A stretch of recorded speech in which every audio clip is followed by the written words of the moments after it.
Well, good morning and welcome to Zen Fits here in Blackstone, Virginia, the center of the world. But then you too are at the center of the world. If you can't read this, wait a minute. That says naughty nuts. I'm in mirror, so it's reversed. I remember when I first discovered that it was a surprise when I realized that mirror reversed everything. So that I was writing on the board and then I published. And then I published the video and I couldn't read it. And Zen is like that. Suddenly we discover, that everything we're looking at, the reality is reversed. That the world we perceive is a reflection in the mirror of my mind, and it's reversed. No wonder nothing fits. It's reversed. So you try to straighten reality out and it never fits because it's reversed. The only way to fix this mirror would be to change the camera from mirror. So I'm talking to myself here. The only way to change that is to put it on direct camera so you can't see what you're shooting, but everything comes out in alignment, so to speak. And so if you photograph writing, you can read the writing. But in mirror, you see, it's reversed. But consciousness, self-reflective consciousness, is like that. We are seeing everything in reverse, but we don't know it. So we keep trying to reverse everything to make it get into alignment, but it just is more reversed. We never can figure out why we can't fix the world.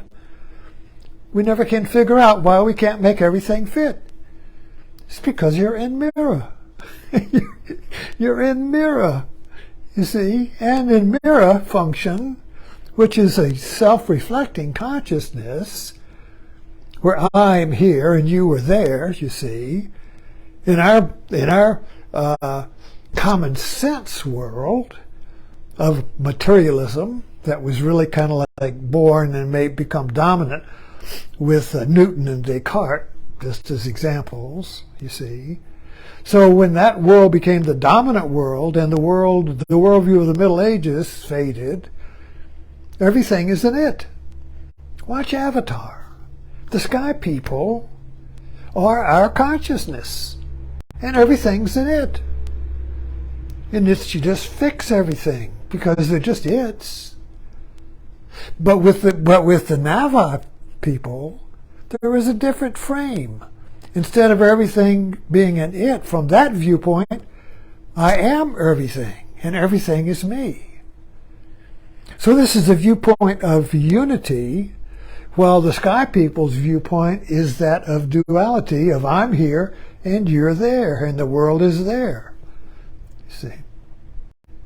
This is why I like to give these talks in mirror, because I'm talking to myself. But I know you are there, but I am you and you are me. You see, in this frame, in this framework, you see, I am really looking directly at you, but I see a reflection of me. But I see through that. I know that I'm not photographing me. I'm really, well, I am, but I'm really writing and talking to you, you see. And there's only one you. I mean, there might be 20 people looking at this, hopefully, more, eventually, but whatever. I don't know who's out there. I don't know how many it's are out there. I only know there's you out there. So I'm speaking to you.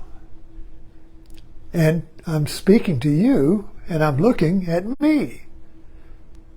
So basically, this viewpoint is not a self-reflecting viewpoint. It's directly, but we have to use the self-reflecting viewpoint because it's the way the world is perceived.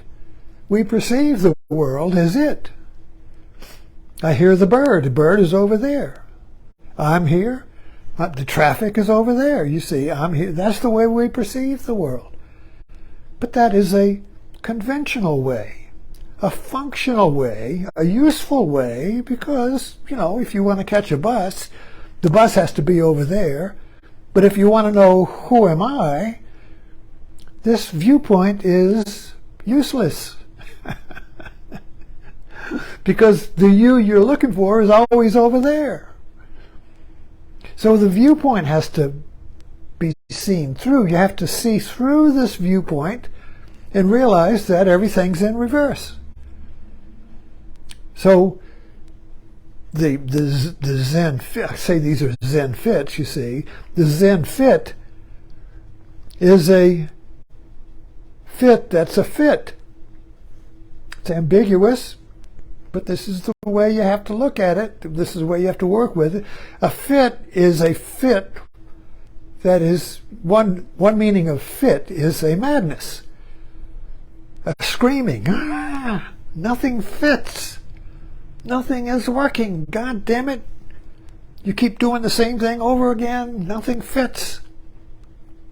Frustrating. It becomes violent. You're throwing things around. The newspaper's full of people having Zen fits.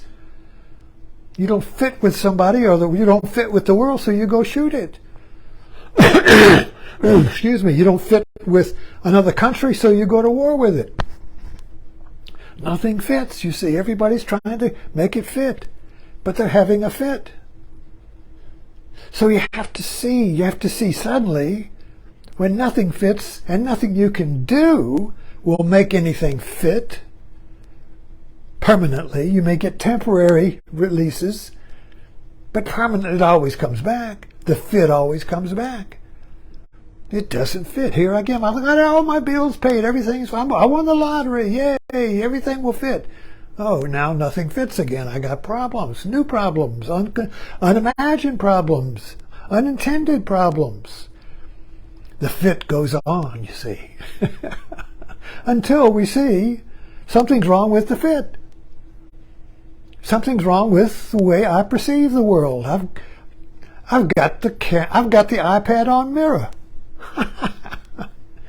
And I just, when I see that, of course on the iPad, if I see that I realize it's on mirror, I just push a button and it fits.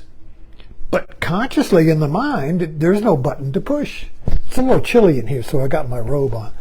This is my holy robe. Holy robe.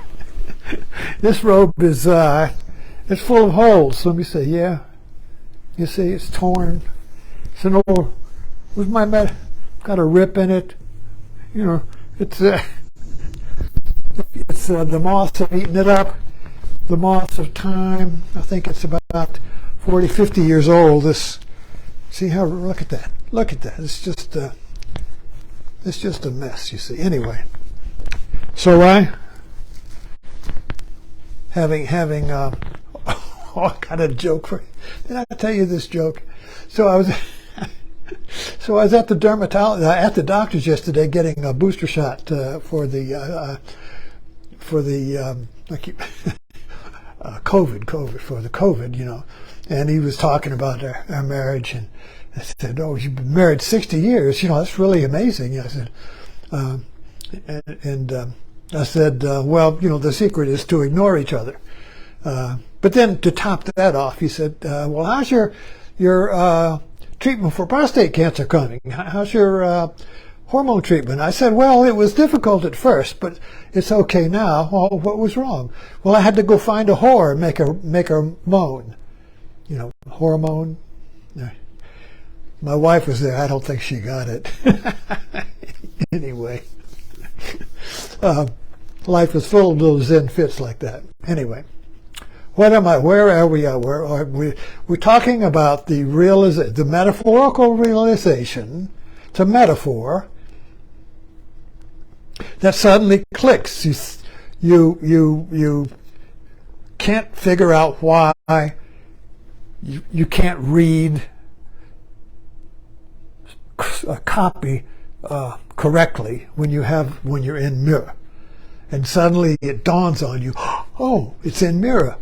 And then you just switch the camera and you can photograph copy and people can read it, you see. But when it comes to consciousness, there is no switch. There is just the seeing. The seeing is the switch. When you see that the world is a reflection of you,